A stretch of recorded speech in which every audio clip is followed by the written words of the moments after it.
Welcome everybody. We've just come online for our Wednesday evening here in Australia for the Jesus Movement Live. We're continuing on with our teaching series from the genealogy of Jesus, and tonight we're going to pass from one of the forefathers called Salmon, who is the first descendant who became the person who inherited Bethlehem in the land of Canaan, and we're going to move through tonight to his son, whom people will be much more familiar with, and that of course is Boaz.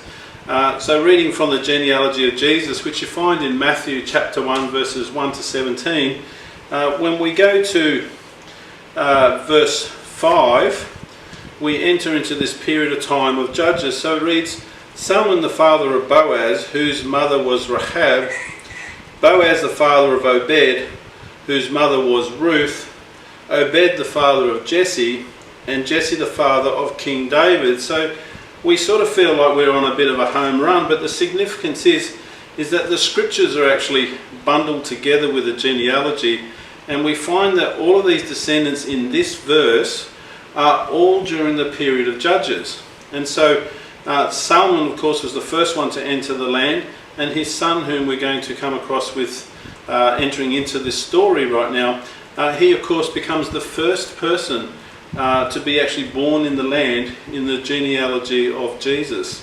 And so we move into this significant time and somewhat difficult time, because this is a period of time of a lot of disobedience, where God prepared his people and gave them their laws, and they disobey, and so there's a consequence that actually happens to them. So I'm just going to hold this map up. It's on the previous weeks. This is a map of Israel, and what it shows is it shows all of the different regions that were actually given, the different inheritance that was given to the different descendants, forming the different tribes, and so we see that this is the scenario that's set where the people are actually settling in. The second picture I just want to hold up tonight as a refresher was a little chart that I put up last week, and it's this life cycle, as I've called it, and it shows a circuit which goes from sin to punishment to rescue through to restoration. And this is basically the story that we see throughout the Old Testament of the Bible. What happens is that when God's people sin, we find that he actually punishes them. He teaches them a lesson. He's not happy for them to continue sinning, and so there's a punishment that happens. So here we are in the book of Judges, and we find that this is one of those periods of time where we see how God punishes his people, but he doesn't leave them in that situation. After he punishes them, he rescues them. And so in the period of Judges, he sends a judge, which is a leader, to lead his people. And the Bible tells us during the time of these leaders that the people are all obedient and faithful to God again. The problem that happens is that when those judges pass away, we find that the people once again return back into sin again. And so that process of restoration that God provided for them is overcome by sin. And this becomes this wheel that goes throughout the whole Old Testament. And this is what we're sowing into in this time. So just starting from the notes, just to refresh. So last week we talked about how Salmon had inherited this town of Bethlehem as one of the inhabitants there, and the region of land there, and he's called an Ephrathite, which is the region that the town sits in, which is what it was actually called before they actually went there. And we find out that without a leader, because we also covered that Joshua as their leader had actually passed away, and so there is no leader of the whole tribe of Israel anymore. And so we find as soon as the leader falls away, that there's an impact on the way that the people behave.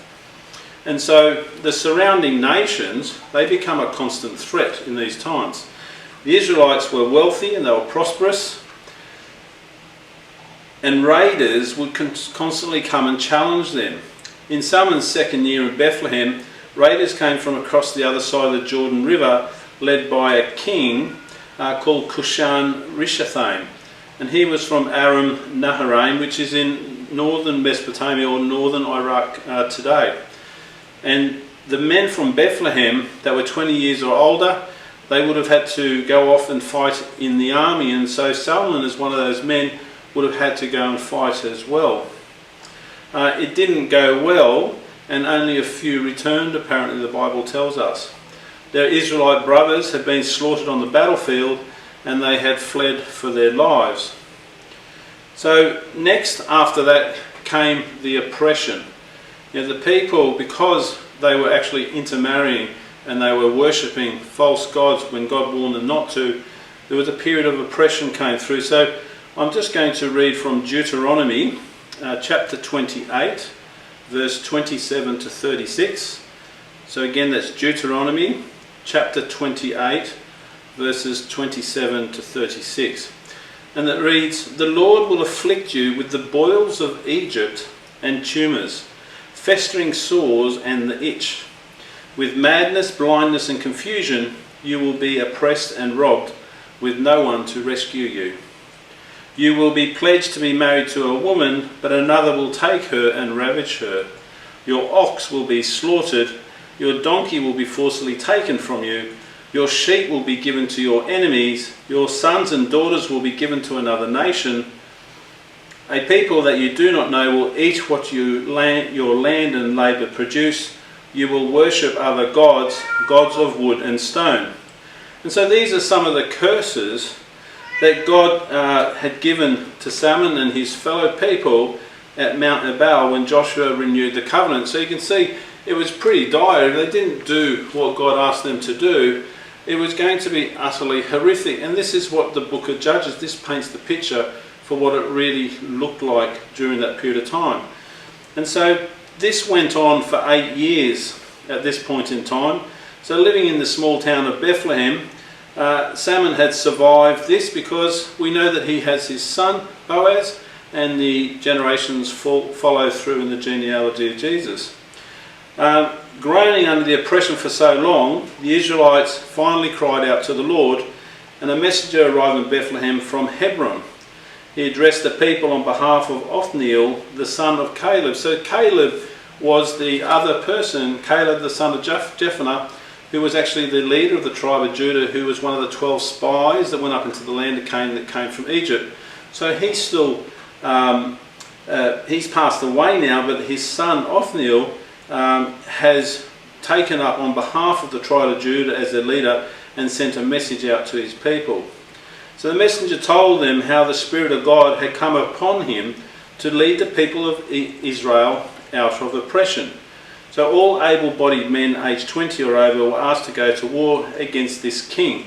And so we learn here that this is the first judge in the period of Judges. So they all had to head off to war, and we read in Judges chapter 3 verse 10, which is picking up roughly from where we stopped last week in the scripture.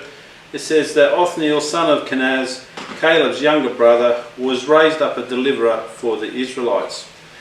It goes on and says, "The Spirit of the Lord," meaning the Holy Spirit, "came upon him so that he became Israel's judge or leader and went to war. He overcame the king of Aram Naharaim, who the Lord gave into his hands." And it says in Judges 3:10, "The Lord gave Kishon Rishathaim, king of Aram, into the hands of Othniel, who overpowered him." The land had peace for the following 40 years until Othniel died.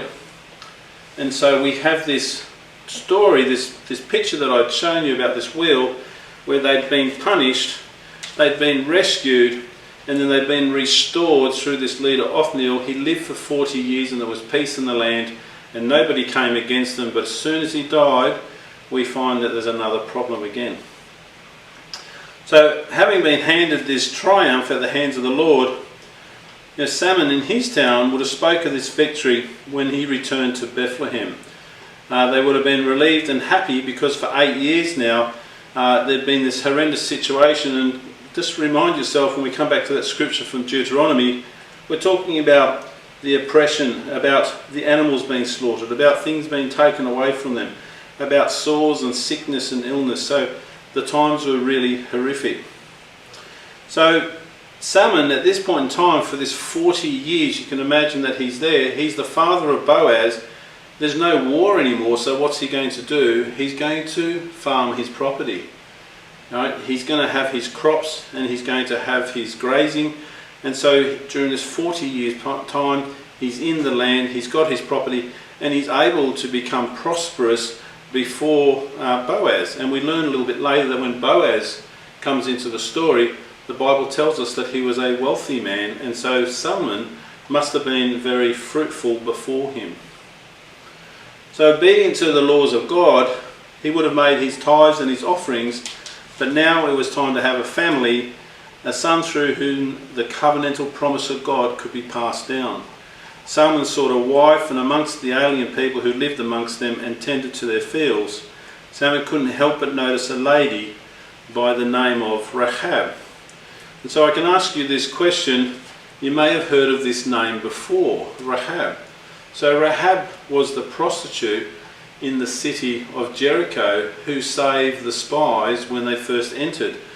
But is it the same Rahab that was in Jericho? So Salmon's only mention by name is actually in the genealogy of the Bible. His story doesn't have any words that denote him as a person in the actual Bible, and yet we can place him in time as we have and see what's going on whilst he's actually alive.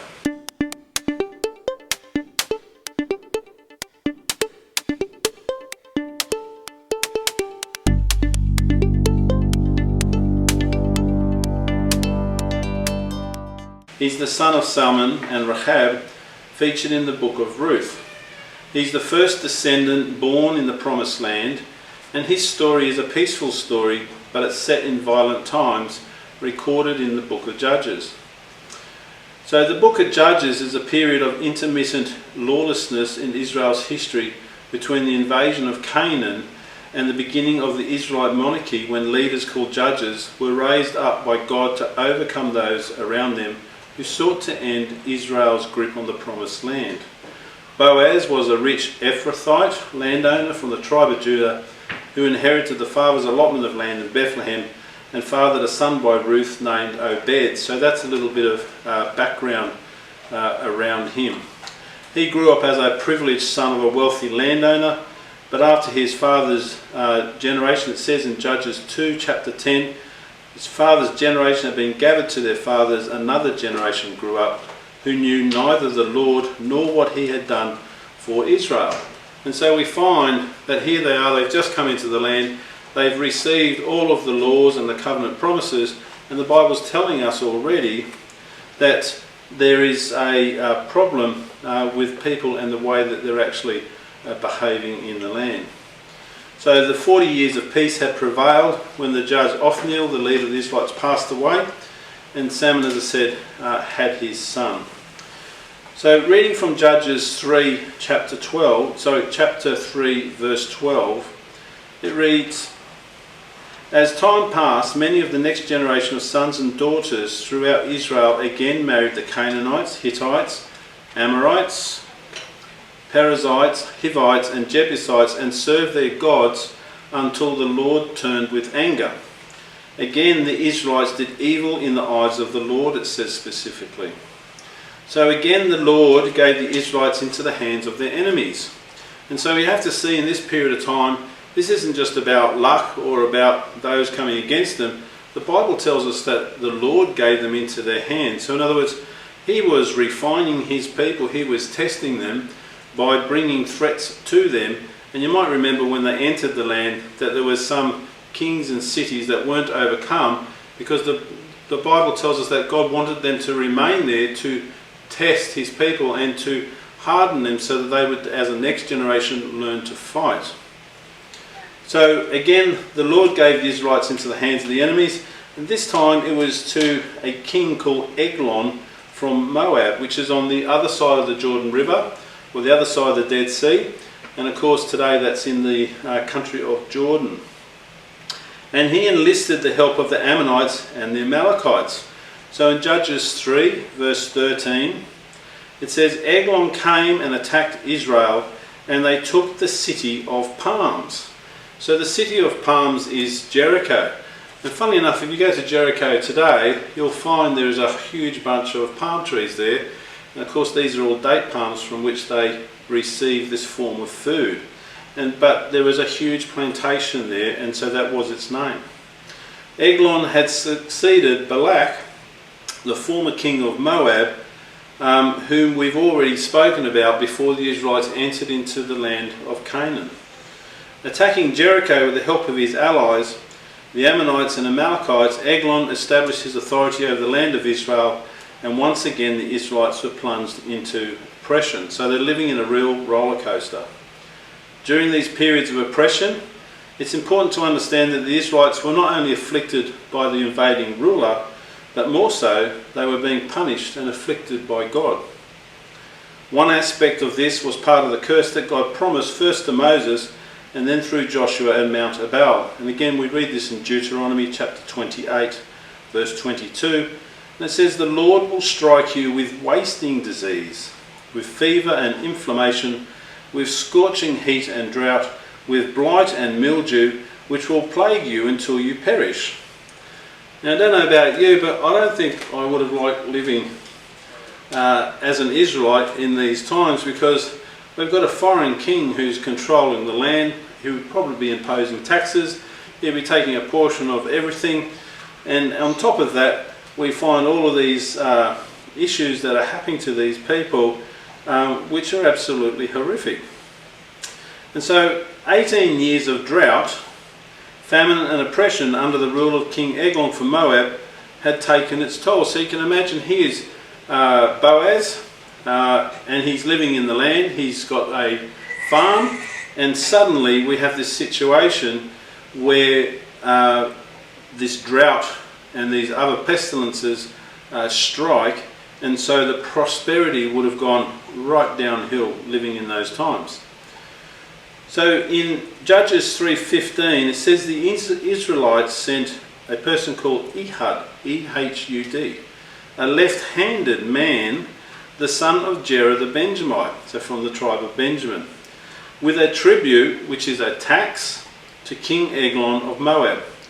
Ehud had strapped a 1.5 foot long double-edged sword to his right thigh and hidden it under his clothing. He presented the tribute to the king and then sent the men who carried it away. He turned to leave and also began making his way back home, but when he neared Gilgal, he turned back and went to the king in his summer palace. So Gilgal is 10 kilometres north of Jericho, next to the Jordan River. He said, and it's written in Judges 3:19, I have a secret message for you, O king. So the king addressed his attendants in the same verse and said, quiet. And they actually left him. So Ehud slowly walked forward and approached the king, who by now was sitting alone in the upper room of his palace.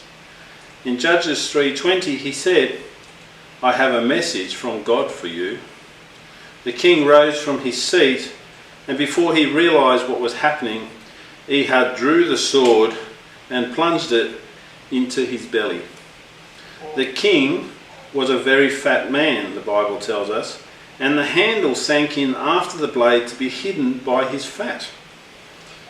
Now, remember what the Bible told us, that the sword was quite long, and so he must have been a very large man. So Ehud then stepped back, went out to the porch, shut the doors to the upper room and locked them. He left so the servants came in. They found that the doors had been locked. They waited for a while, thinking the king may be on the toilet. Eventually they unlocked the doors with a key. They went in and were shocked to find that the king lay on the floor and he was dead. Ehud had got well away. Making his way to a place called Sisera, he blew a trumpet in Ephraim's hill country, where the Israelites had been waiting for him. In Judges 3 verse 28 it says, follow me, he ordered, for the Lord has given Moab, your enemy, into your hands. So they followed him down out of the hills.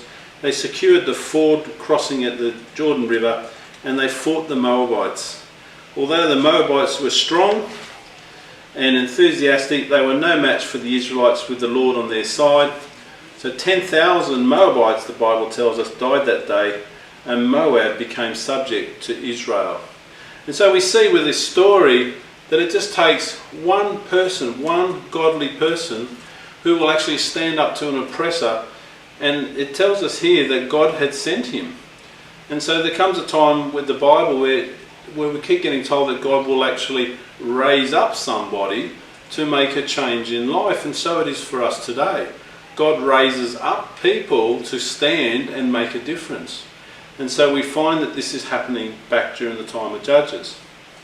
So going back to Boaz, although he knew what it was like to live during a famine under the oppression of a foreign ruler, he was brought up in Bethlehem to know the Lord.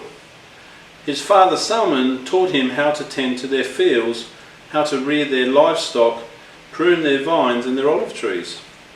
He taught him wisdom in the management of their property, their harvest and his obligations to those they employed. It was not easy though, for they suffered terribly under the affliction of drought and plagues of locusts. At harvest time, the crops were poor and low.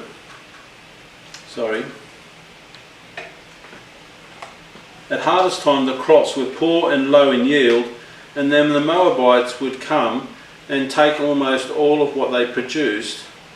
Any livestock they managed to rear in the poorer pasture lands were forcibly taken from Boaz and all of those people that were there. He would have worshipped and tithed and helped his father prepare their offerings. So Boaz had helped his already old father as he struggled and survived during this difficult period. So you can imagine here's Solomon. He'd come out of the desert. He was born in the desert. He'd fought all of these wars to enter the land of Canaan. He received his inheritance, and then his life after that was being subjected again to the oppression of foreign rulers. And so Boaz, however, didn't know any of that. He hadn't experienced any of that. He only lived in the land and experienced these bouts of rulers coming against them, and of course God's punishment upon his people. So we mentioned last week that Solomon grew older until, as the Bible tells us, he was gathered to his people, which means that he passed away. Boaz then would take responsibility as the head of his family. And so the Bible tells us at this point that peace returned to the land of Israel. This time it was to last for 80 years. And so this paints the picture. If peace is going to be there for 80 years, and we enter into the story of Boaz, we know that he's going to live a long time through a very peaceful time. So what we learn from this as well, and this is often the case, is that Boaz, when we get to his story, we find that he's an elderly man. Because when Ruth comes along, she's much younger. And so we know that Boaz lived during this lengthy period of time during peace. And so by the time Ruth comes along, he's actually an elderly man. The generation before him had already passed away. And once again, the Israelites were without a leader, for Ehud, son of Gera the Benjamite, had also been gathered to his people. So to the west of the hill country, the Philistines still lived throughout the land along the coastal plains. You might remember I mentioned last week they didn't overcome some of the cities there. When they learned that Israel was without a leader, they now began to make raids upon the peaceful settlements of Israel. And in Judges chapter 5, verses 6 to 7, so again Judges 5, verses 6 to 7, it reads, "In the days of Shamgar, son of Anath, the roads were abandoned, travellers took winding paths, village life in Israel ceased." So you can see there was some fear because of these raids that the Philistines were doing.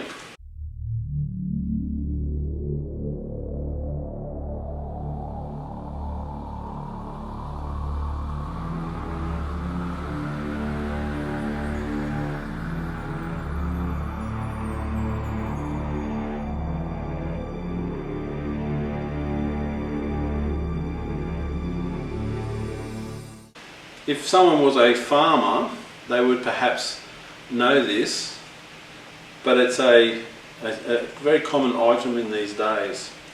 So the Bible tells us an ox goad. When we read the Bible, we read all these words and these terms, and we go, okay, but we don't necessarily know what they actually mean. Do I have any takers tonight on that strange question? An ox goad? Probably not, no? Okay. So with neither a sword nor a spear, you have to understand that the Israelites have been through bout after bout of oppressors, so they're not full of weapons. So with neither a sword nor a spear, the Israelites had little with which to defend themselves. Shamgar took an ox goad and slew 600 Philistines who threatened God's people. So an ox goad is actually a wooden tool fitted with an iron spike at one end and an iron scraper at the other. So it sounds like a very vicious weapon. So again, it's a wooden tool, it's got an iron spike at one end and an iron scraper at the other end. And what it's actually used for was to spur on oxen as they pull a plough or a cart. So we'd have to assume that the oxen were very tolerant to pain, and that these were quite severe weapons they used in order to get a response from the oxen. So it was something that anybody who was tilling the soil would have actually had in that day. So used as a weapon, it would be formidable, for it was approximately 2.5 meters long or 8 feet tall. Right, so you can imagine a great big wooden pole, a steel spike, and then the scraper at the bottom. So you can imagine them hitting the oxen with it, and so this was used as a tool for war. So Shamgar's use of an ox goad shows how little the men of Judah and those that lived amongst them had to defend themselves against oppressors. Scripture says of Shamgar in Judges 3:31 that he saved Israel. But it does not say the Israelites cried out to the Lord, nor does it say that he was a deliverer or that the land had peace after his actions. Although Shamgar is mentioned after Ehud, and although he saved the people of Israel for a moment, it is doubtful he was either an Israelite or a judge. The reason why is his name, Shamgar, son of Anath, actually has its origins amongst the Hittite people who occupied the land there before the Israelites. Anath is the name of a Canaanite deity, and a son of Anath is a royal title. So what we're seeing here is we've got aliens living amongst them, which we know, but these people were obviously fed up with the Philistines fighting, so he actually went and killed them. When we read the Bible without the research, we find that we would make an assumption about who he actually was, but he was actually somebody living amongst them, and therefore he wasn't a judge and he wasn't actually one of the leaders. So in Judges chapter 4 verses 1 to 2 it says, after Ehud died, the Israelites once again did evil in the eyes of the Lord, so the Lord sold them into the hands of Jabin, a king of Canaan, who reigned in Hazor. And so we know from that this man wasn't a judge, because if he was a judge and if he was an Israelite, God would have raised him up and he would have led his people for a period of time. But this is that instance in the Bible where it doesn't actually happen. So no sooner had the threat of the Philistines been overcome when a new and much stronger presence was enforced by Sisera, a commander of Jabin's army, a king from Hazor in the north, who reigned in the allotted territory of Naphtali above the Sea of Galilee. So Hazor is a tell, a huge hill. We did mention this in a previous lesson. It was actually the biggest fortress city that was in the land of Canaan when the Israelites went in. It's to the north of the Sea of Galilee, so it's about halfway between the northern border at Dan, where Mount Hebron is, and the top of the Sea of Galilee. So just on the left-hand side of the Jordan River there. So Boaz first encountered these Canaanites when they came sweeping in from the north, and the Bible tells us on iron chariots pulled by mighty steeds in Judges chapter 5:22. The massed thundering sound of the horses' hooves struck terror into the townsfolk. The people who were in the outlying villages in the fields would lay low and cower on the ground. The soldiers took anything of value, people for slaves, young girls and women for prostitution. They abused the terrified women and caused great damage to the buildings in town. Satisfied by their plunder and unchallenged by the small number of people, they soon headed further south down the way to Shur, which is the highway going through the hill country of Israel, to Hebron, which was a much larger city with much more to plunder. So the Bible gives us these descriptions. I'll put up a map shortly to show you. So these lightning raids, you can imagine you've got this king coming down with a group of soldiers in chariots. They would come down, they would strike a town, they would take everything, they would kill people, they would abuse people, and then they would take off again. So this is one of the things that was happening during the time of Boaz. And so these lightning raids, the Bible tells us, went on year in and year out. So you can just imagine, because they kept taking everything, the crops failed, the land was so dry and parched, the locusts would come through and search for food. The Bible tells us that when they were being oppressed by foreign rulers, that the Lord sent these plagues. He sent the drought, he sent the pestilence, he put boils upon the people. So that our lovely story of Boaz that we're normally used to in the Bible, he was living through all of this before we get to the story in the Book of Ruth. So it came to pass, the Bible tells us, after 10 years, and we're going to flip over, and this is another thing, I mentioned this most weeks, we have to sort of read the Bible in its fullness and then join together scriptures from different books because they're set in the same time. And so to get the full picture sometimes we need to do a little bit of homework. So going to the book of Ruth, chapter 1, verses 1 to 2, it actually says, it came to pass, in the days when the judges ruled, there was a famine in the land, and a man from Bethlehem in Judah, together with his wife and 2 sons, went to live for a while in the country of Moab. The man's name was Elimelech, his wife's name Naomi, and the names of his 2 sons were Mahlon and Kilion. They were Ephrathites from Bethlehem, Judah, and they went to Moab and lived there.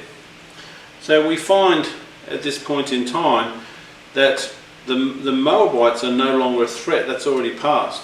And because you've got these raids that are coming through the land, these people were under threat. They had no food, they had no crops, they were suffering from pestilence.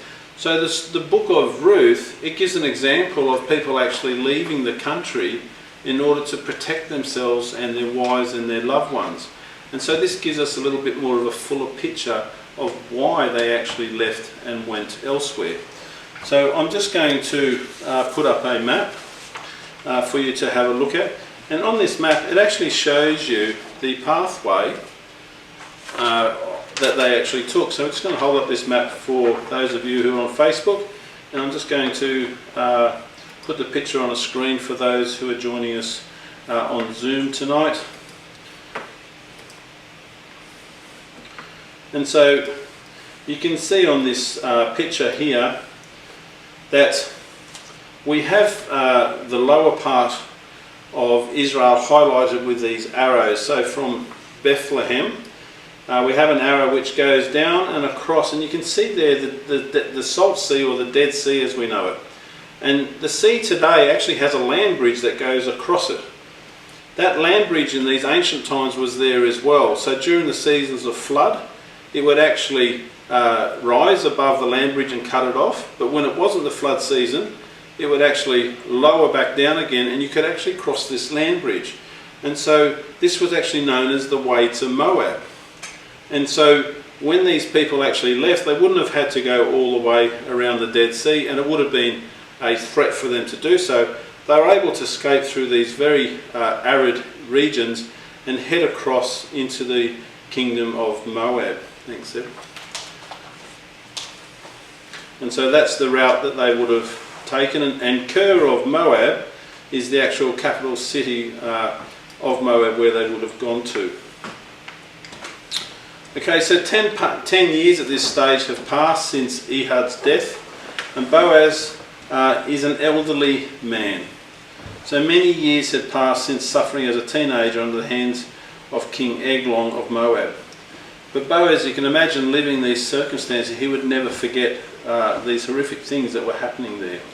He was a good and God-fearing man, and he found it very difficult again to be afflicted with the punishment of his people who were not faithful to the Lord. Now we have to remember we're following the genealogy of Jesus. So these were good people, they were righteous people. They were people that were actually selected by God to be the forefathers of Jesus the Messiah. And so it was imperative that these people survived all of these events. And so when we read the Bible, we can certainly place these people in the time of these events, because we know that they survived in order that the next generation could come to bear. And so as good God-fearing people, we find that the punishment of his people would have been difficult to bear, wouldn't it? Because here he is as a good person amongst many people who are not actually good. God is punishing them, and he's actually being forced to live this life whilst he's being punished in conjunction with all of those who are doing the wrong thing. So this King Jabin of Hazor was a tyrant. There was a severe drought, and when his men came to Bethlehem for plunder, you can imagine they got to a point where there's probably not much to take anymore. Things would have been very desperate, and so you can imagine from this is why Elimelech, the relative of Boaz from the same clan, and that's told us in Ruth chapter 2 verse 1, he left. He didn't stay, he wasn't doing the wrong thing, he was a married man. He simply got out of the way in order to protect his wife and his sons. And so he departed from Bethlehem and his family, and he headed to the kingdom of Moab. So again, this gives us that background to the book of Ruth. So I'm going to give some background. So the word Jordan, does anyone know what the word Jordan means? Another question for you tonight. The word Jordan. So we know people today, you perhaps might have a friend called Jordan. We've got the Jordan River that passes between Israel and the land of Jordan itself, all called Jordan. Does anyone know what Jordan means? So we use these names. That take us tonight. Okay, so the word Jordan actually means to descend. So it actually means to go down. So the 251 kilometre Jordan River, it actually descends over 75 kilometres rapidly from its northern sources into this Lake Hulah north of the Sea of Galilee. It then goes through a sheer drop across 25 kilometres into the Sea of Galilee, so it's very steep there. The Jordan River then leaves the southern tip of the Sea of Galilee, and it flows all the way down in a more gentle form into what we know as the Dead Sea today. And so the word Jordan actually describes this descending action. Now it falls only 210 metres across a much larger distance in this second portion, and the river flows into the Dead Sea, which is in fact what we know as a terminal lake. So at the time when the Israelites first entered the land of Canaan, the river was in flood, the Bible tells us, and it was impassable without the intervention of God. But at its normal level, the river in the lower Jordan Valley, where it meanders gently towards the Dead Sea, was usually 30 metres wide. And so if you can get your head around that, 30 metres wide, so it's a great big wide river. And it was understood to be up to about 3.7 metres deep, so obviously not a river that would be easy to pass. There were, however, a number of places where there were fords, places where people and their livestock could wade across on foot. And one of these was actually opposite Jericho, and it's known as the Jordan of Jericho, or the fords of Jericho, and that's where the Israelites crossed when they entered into the land of Canaan.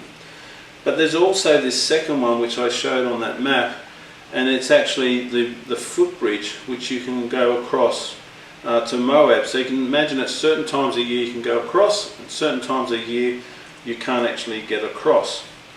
So it's probable that Elimelech would have led his family this way to go to the kingdom of Moab. So as you can see, we're sort of doubling up with two stories here. We've got what's going on in the book of Judges, but we've also got what's going on in the book of Ruth set at the same time.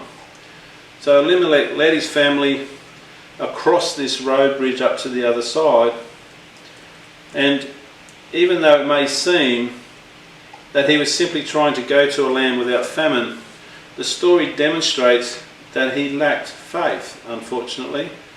And so would anyone like to hazard an answer to why do you think that Elimelech, by leaving, lacked faith as an Israelite? Any thoughts? Everyone's quiet tonight? So the issue we've got is that if you are a faithful and obedient person to God, and you were led into Israel, into your land of inheritance, then you would trust God that He would actually provide, correct? God is our provider. And so when Elimelech actually left, he actually failed in this way because he went and sought a better place to live rather than staying with his people in the inheritance that God had actually provided to them. And so this puts a different picture on the story that's to come of Ruth again. You can see all this background information changes the way that we view what happens with the book of Ruth. And so when he went across to Moab, you can think back to when Abraham went to Egypt during the time of drought, then you can sort of see the similarities in what he's actually doing. He's confronted with a problem, and so he just leaves and goes somewhere else.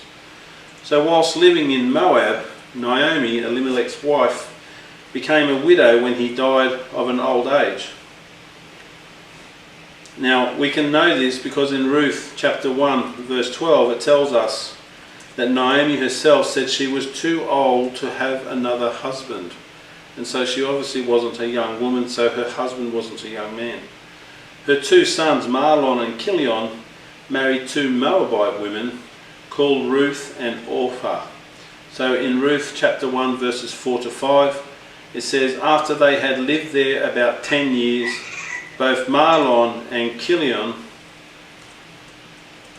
also died, and Naomi was left without her two sons and her husband. Naomi heard news, and it reads this in Ruth 1 verse 6, heard news that the Lord had come to the aid of his people by providing food for them. Naomi and her daughters-in-law prepared to return home there. And so we learn from this that even though this dire situation was happening, this tells us that the Lord was providing food for his faithful and obedient people. And so when Naomi heard this, she now decides that she's going to head back home again. So Naomi had lived apart from her people, and as the Bible's saying that she's quite elderly, so she would have become much older again during those 10 years she was away. She would have grieved and mourned his passing, but she didn't return home to Bethlehem because of her sons that were there had married and taken care of her needs while she was in the land of Moab. But when she lost her sons, of course, she had nowhere to stay and no one to take care of her as an elderly female. So she found herself a widow in a foreign country and having two Moabite daughter-in-laws. And they now too had become widows. So things are very bleak. So it wasn't safe for them, and nor was there anyone to look after them. The Holy Bible says that both Mahlon and Kishon also died rather than Mahlon and Kishon were killed. With famine such an issue, it seems reasonable that their death may have been caused by starvation. However, as they were both survived by their mother and wives, it seems more likely that they suffered from some form of disease or sickness that led to their death. So 20 years of drought, famine and oppression under King Jabin from Hazor had taken its toll. The Israelites finally cried out to the Lord, who gave them a deliverer. And so we now move into yet another period of time of a new judge. So oppression under King Jabin and his commander Sisera for 20 years saw the people of Israel decimated. So one of the things the Bible tells us as well, that whilst all this is going on, that their population's actually dying. They're actually decreasing all the time. And so the numbers were actually few. Those who remained faithful to the Lord were even fewer, and none of them would stand up. They had no weapons, they had no chariots, they had no training, and worst of all, they had no faith. The Israelites had no leader nor any man who was willing to stand up against their oppressors. So Boaz, as an elderly man, would have found himself living under circumstances that were intolerable for a long time. So he's gone from this wonderful period of prosperity now into this period of time where things were fairly bleak. Going to Judges chapter 4 verses 2 to 3, it says, the commander of his army was Sisera, so we're talking about King Jabin, who lived in this place called Harosheth Hagoyim. Because he had 900 chariots and had cruelly oppressed the Israelites for 20 years, they finally cried out to the Lord for help. And so here's that cycle again, where the Lord has punished them for their sin, and now they're crying out for help. And so he will step in and he will rescue them and he will restore them. So between these towns, Bethel and Ramah in Ephraim's hill country, there was a prophetess who lived there, and her name was Deborah. A normal woman married to a man called Lapidoth with children, and that's written in Judges chapter 4 verse 4 and Judges chapter 5 verse 7.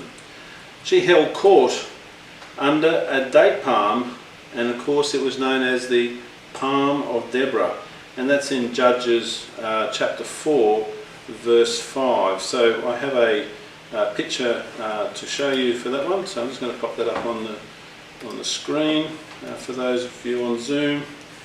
And I'm just going to have this one held up for you on Facebook. Just remember, all of these will be put up on the videos that are put up onto YouTube later on.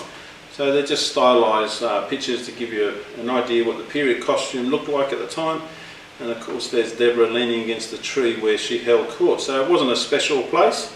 It was just somewhere outside, but people came and travelled to her. So the Israelites came to have their disputes heard and decided. So it's interesting here because we find the first instance in the Bible where the leader of Israel was a woman, not a man. There was no man in the whole of the Israelite population who would stand up to be a leader at this point in time. Not one man. And so Deborah stood up. And she became that person. Remember that we use the words judges and leaders interchangeably, because the part of the role of the leader was to actually resolve disputes between the people. And so this comes from the time of Moses, when he was down in the Sinai. So the Israelites came to hear their disputes, for God spoke through her, the Bible says. God raised Deborah up as a judge to lead. And then it says in Judges, in a few scriptures, chapter 17 verse 6, Judges 18 verse 1, Judges 19 verse 1, and Judges 21 verse 25, it says, in those days Israel had no king, everyone did as he saw fit. And so we find that the mention of the word king has come in for the first time. Right? Israel didn't have a king. Why didn't Israel have a king? Would anyone like to answer me? I'm going to ask some questions tonight, see if I can wake people up. Right, thank you. Because God was their king. God didn't give them a king because he was their king. He didn't see any need for a king. All he saw was that his people needed to be obedient to his laws. He gave them the laws. He gave them judges in order to solve disputes and to run their people. He gave them the priesthood. He gave them everything they needed, but he didn't give them a king because he was the actual king. And when Jesus came, one of his titles was King, King of the Kings. And so we find here we have Deborah stood up as a woman because there was no man who would stand up. And we find here that there's the first mention that there's no king. So this is the beginning of that period of time where the Israelites start to think, well, we should have our own king. So we're before the period of time for kings, as we know in the Bible. But here we have this stirring where we see these words starting to appear, where they're perhaps starting to think, well, we should have a king too, because if we had a king to rally under, then we would win our battles, etc. What they're failing to see is the kings who come against them are being sent to them by God. And so they're looking for a king, and their king is their heavenly Father, and they're failing to see that. And so God is punishing them through foreign kings. And so people here are starting to realise we don't actually have a king. And why? Because they're looking in the natural and they're not actually seeing their heavenly Father. And so we start to see this bubbling up to the surface at this point in time. And so we get into this part of the Bible now where Deborah's story is that she's going to stand up and fight against these people. So Deborah sent for a man from a place called Kadesh in Naphtali, which is one of the northern tribes, called Barak, son of Abinoam. When he arrived, she said to him, and this is in Judges chapter 4, verse 6 to 7, "The Lord, the God of Israel, commands you, go, take with you 10,000 men of Naphtali and Zebulun, and lead the way to Mount Tabor. I will lure Sisera, the commander of Jabin's army, with his chariots and his troops to the Kishon river, and give him into your hands." But Barak had little faith, and he answered in Judges 4, verse 8, "If you go with me, I will go, but if you don't go with me, I won't go." And so here we have men again being given a word of the Lord by Deborah, who is their current leader, and they're refusing to do it unless she goes with them. And so we see a very great amount of weakness amongst the people here. So I'm just going to pop up another map as we go into talking here. And this is a map of where they're about to go. And so you'll see all of the details here that they reflect. So we'll just hold this one up for Facebook tonight. Again, they're on YouTube later on. And this just shows you the pathways which the Bible gives us. And so if we have a look at this map, you'll see where Deborah is. So she's between Ramah and Bethel, just above Jerusalem there, about halfway down the map. And they travel and they go up northwards, and you can see all the action happens up the top there, around the Jezreel Valley. And so you can see also on that map where Hazor is, and you can see some of those northern cities there. So what's going to happen is the people are going to be gathered from these northern tribes, and they're going to come down to what's called Mount Tabor, and then God is going to tell them what to do. That's it. So I'm just going to pop up another picture, and I'm actually going to show you,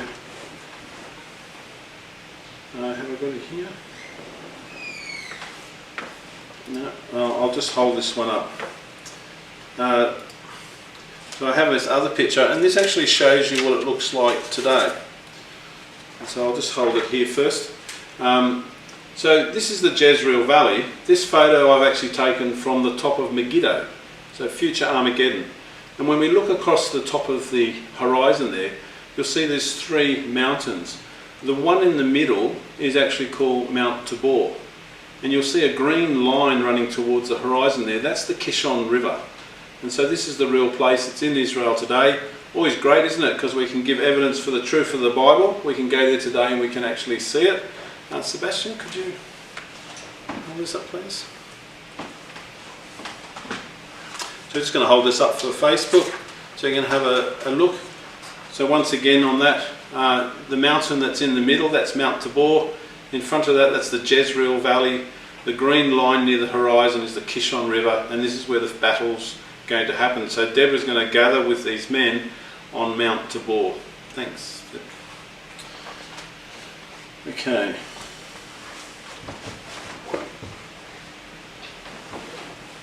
So I'm going to go back. So we mentioned now this commander, Barak, is really unsure, and we can look at that and think, well, you know, he's a weak man. It'd be very easy to think that. So we asked the question, why is he so unsure, that he actually asked Deborah. Now the Bible tells us that Deborah is a wife and a mother, but it doesn't tell us that she's a warrior. She's not someone who fights. So why would a man ask this lady to go with him for surety? And the answer has several components. Firstly, he knew that the Israelites had no weapons.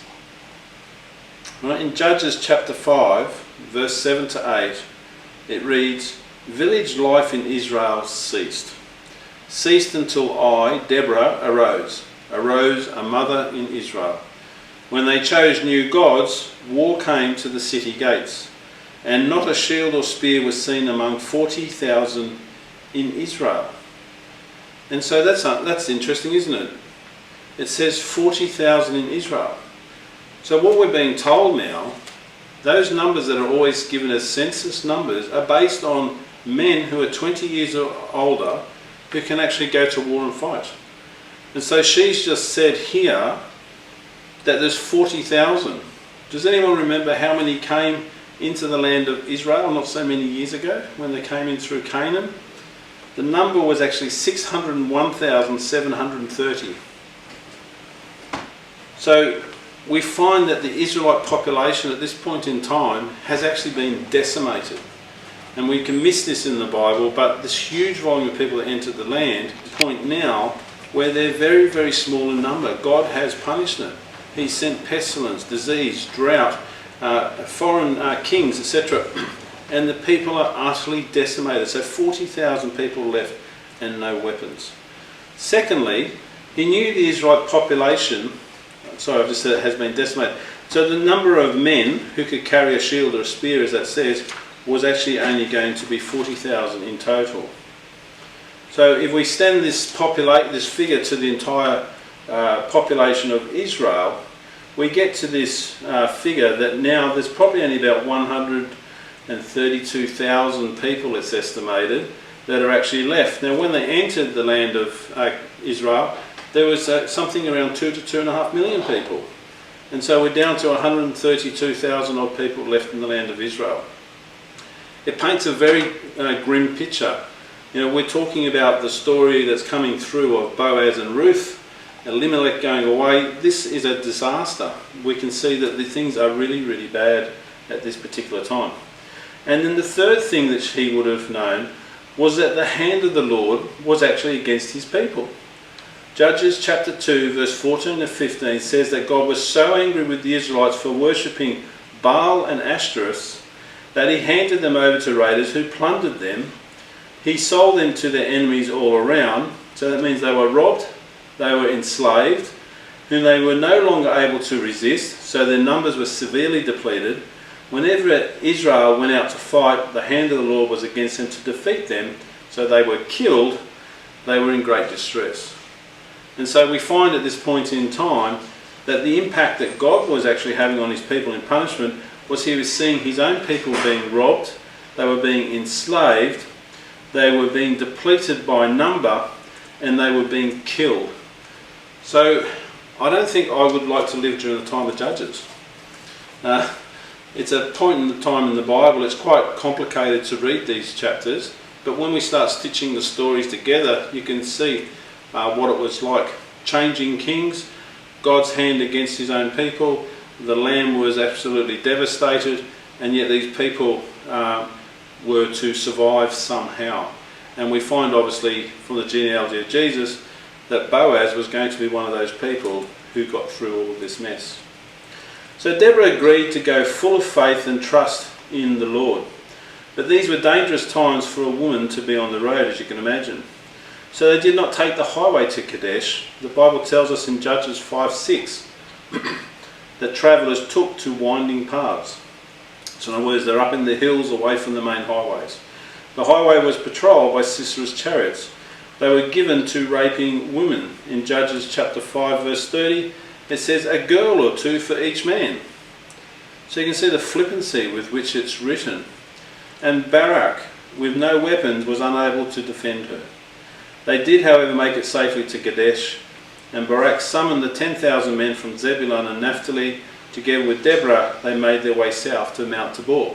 And so if there's 10,000 men that they brought, then they actually had a quarter of the population of men that were in Israel to bring them to this particular fight. Now, it mentions a person called Heber, Heber the Kenite, that he actually had descended from Moses' brother-in-law, had pitched his tent by a great tree in a place called Zananim near Kadesh. He heard of Barak's departure with Deborah and the men of Zebulun and Naphtali, and went to tell Sisera, the commander of King Jabin's army. Sisera then gathered his 900 chariots and men stationed at Harosheth Haganim on Mount Carmel and set out to cross the Kishon river to get to the Israelites assembled at Mount Tabor. So if you can picture, these chariots and these men were actually on the southern side of the Jezreel Valley, on the southern side of the Kishon River, on Mount Carmel. And we find that the Israelites are going to be assembled on Mount Tabor on the other side of the Jezreel Valley, so they had the river running between the two opposing forces that were being assembled.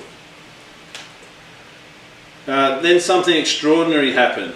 Deborah said to Barak in Judges 4 verse 14, she said, "Go, this is the day the Lord has given Sisera into your hands. Has not the Lord gone ahead of you?" So 10,000 ill-equipped men went down Mount Tabor, but before they got down to the plains beside the river, the Lord caused the river to flood, and Sisera's chariots with their horses and men were swept away. Their advantage came to an end. The Lord routed Sisera, and the Israelites put the rest of the army to the sword. And in Judges 4:15 it says, Sisera abandoned his chariot and fled on foot. So his people were decimated and he fled on foot. And so we learn once again in the Bible how God uses natural means to defeat people's enemies. And so as people ourselves, we might find that, we are sometimes fearful of things, but God will actually put his hand on things and he will actually change them in the natural. Many, many times he overcame adversity in a natural way, not in a spiritual way. We have to be clear as people that we live here on this earth, we're physical by nature. So making his way northwards, Sisera went, it says in Judges 4 verse 17, to the tent of Jael, the wife of Heber the Kenite, because there were friendly relations between Jabin, king of Hazor, and Heber the Kenite. So he's gone up to this tent, to these people that he knew, to hide. When he arrived, he was greeted by Jael, who invited him into her tent. Speaking of his thirst for water, Deborah gave him milk, the Bible tells us instead. She covered him, and upon his request that she stand in the doorway of the tent and deny being there, he went to sleep. In Judges 4:21 it says, but Jael, Heber's wife, picked up a tent peg and a hammer and went quietly to him while he lay fast asleep, exhausted. She drove the peg through his temple into the ground, and he died. And so I have a nice picture for you to have a look at, to bring that one to life. And so we'll just hold this one up. We put it up on Zoom. We'll just hold this up for Facebook. So it gives you an idea. So these are big steel tent pegs. You can see Jael holding one in her hand, so she's put this beside his temple while he's asleep, and with the hammer they would drive the peg into the ground. She's driven this peg into his head and killed him. And so she's ended the threat of this enemy. Thanks.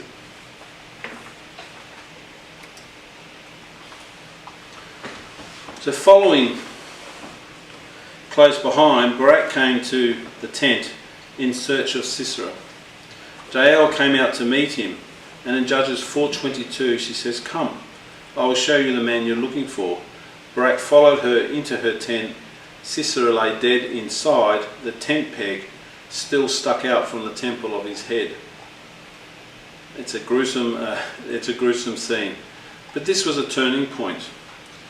The day that God subdued Jabin and the Israelites went forward, growing stronger and stronger against Jabin the Canaanite king until he was actually destroyed.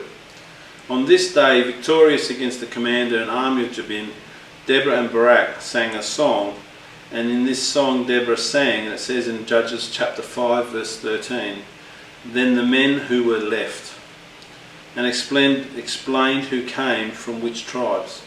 The list included some from Ephraim, Benjamin, captains from Machir, those who bear a commander's staff from Zebulun, the princes of Issachar, the people of Zebulun, and the people from Naphtali.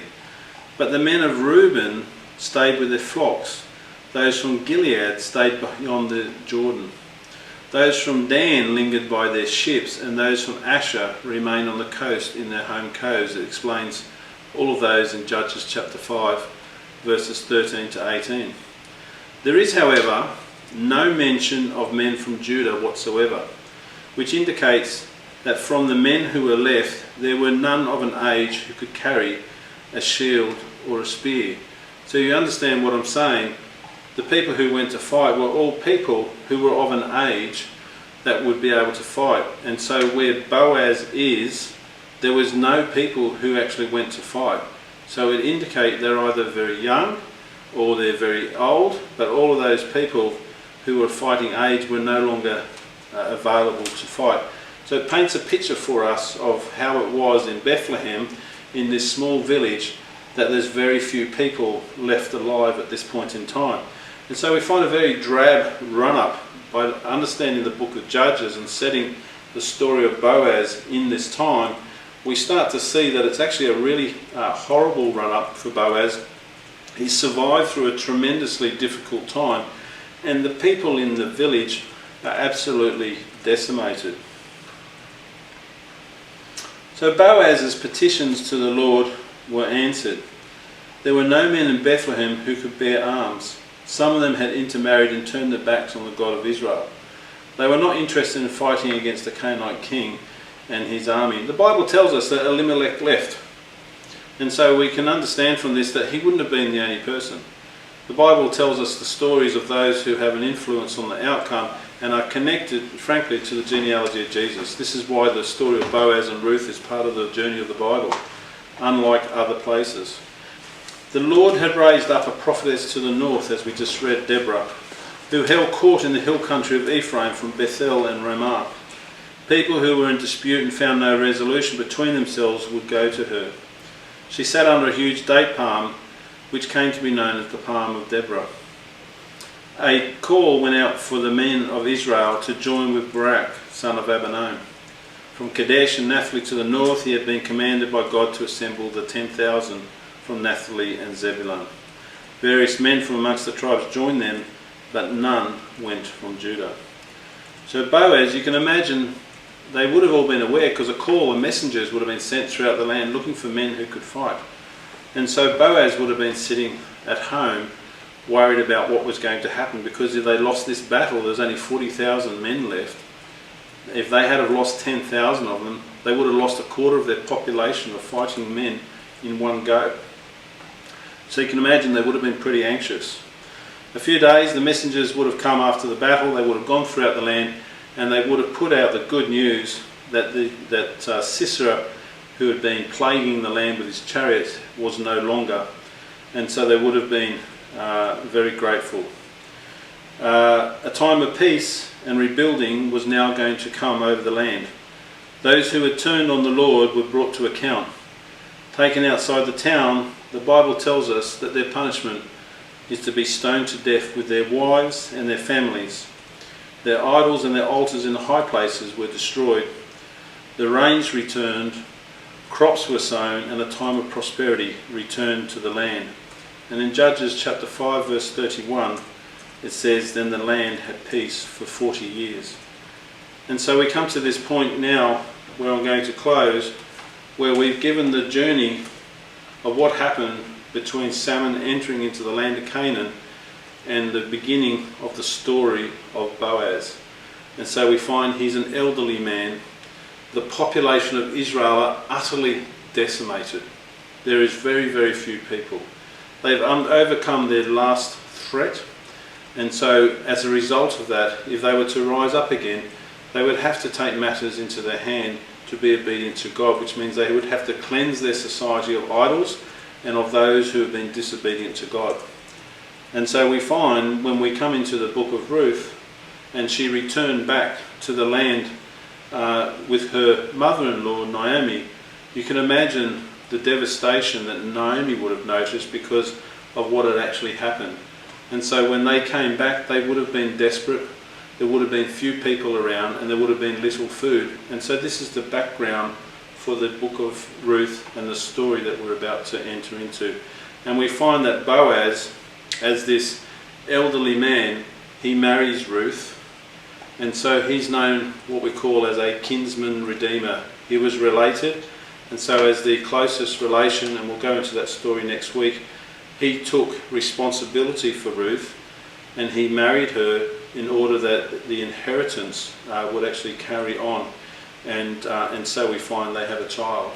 And so we have yet another story, and this goes right through the Bible, where many of the generations comes from a very elderly father and a much younger woman under difficult circumstances. But the laws that God gave his people was that if someone was in trouble and they were related, that the man was obliged to marry them and take care of them. The first child, the offspring of the first child, would actually maintain the inheritance of the intended family. And this is how they actually kept their inheritance. The children, the second, the fourth, the fifth, or anybody else that came after that, it wasn't a problem, you see, because they would actually just have the normal circumstances applied to them, but the first child would always go to the father and they would receive the inheritance for the missing father. And so this is how God made sure that every single person who was killed, that they were able to replace them with a child who would inherit and fulfill the covenant promise that God gave to each and every person. So that brings us to a close for tonight. So I hope you've enjoyed that. It's a lot of information. This is a difficult period of time in the Bible. Judges covers a period of 400 years. I've spent many years studying and stitching this all together. But the very fabric of the story, understanding the background, paints the picture for which we enter into the Book of Ruth. And it helps us to have a much better understanding of that book by understanding the circumstances they were in when Ruth actually returned with her mother-in-law Naomi. So we'll just sign off from Facebook. So those of you who joined us tonight on Facebook, thanks so much for joining us. We just pray that you've enjoyed tonight. Stay safe during these difficult times. God bless you, and we look forward to your company next week.